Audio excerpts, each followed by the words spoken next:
Big boss 9 Telugu season వచ్చే నెల seven ప్రారంభం కానుంది. అయితే అంతకంటే ముందే ఈసారి సామాన్యుల కోసము అగ్ని పరీక్ష పేరుతో ఓ పోటీ పెడుతున్నారు. ఇప్పటికే షూటింగ్ మొదలుకాగా ఎంపిక ప్రక్రియ చివరి దశలో ఉంది. ఈ గేమ్ షోకు శ్రీముఖి యాంకర్ కాగా బిందు మాధవి, అభిజిత్, నవదీప్ జడ్జిలుగా వ్యవహరిస్తారు. ఈ క్రమంలోనే తొలి ప్రోమోని రిలీజ్ చేశారు. అగ్ని పరీక్షలో 45 మంది సామాన్యులు పాల్గొనబోతున్నారు. వీళ్లలో యువతీ యువకులు, సోషల్ మీడియాలో కాస్త ఫేమ్ ఉన్నవాళ్లు, ముసలివాళ్లు, కాళ్ళు లేని దివ్యాంగులు, ముఖానికి మాస్క్ పెట్టుకున్న వ్యక్తులు, హిజ్రా ఇలా అన్ని రకాల వ్యక్తులు భాగం కానున్నారు.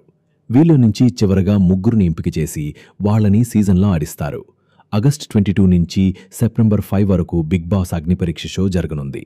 ప్రతిరోజు గంటపాటు ప్రసారం చేస్తారు. ఇందులో భాగంగా పాల్గొన్న సామాన్యులకు పోటీలు పెట్టి చివరకు విజేతలను ఎంపిక చేస్తారని తెలుస్తోంది. ఈ ప్రోమోలోనే నేను ఆడ నవదీప్ని అని మహిళా బాడీ బిల్డర్ అనడము, వయసు తట్టుకుంటా, ఉపవాసం ఉంటా, ఏది పెట్టినా తింటా, ఎలిమినేట్ చేయాలని చూస్తే ఊరుకోను అని ఓ ముసలామె అనడం ఆసక్తికరంగా ఉన్నాయి.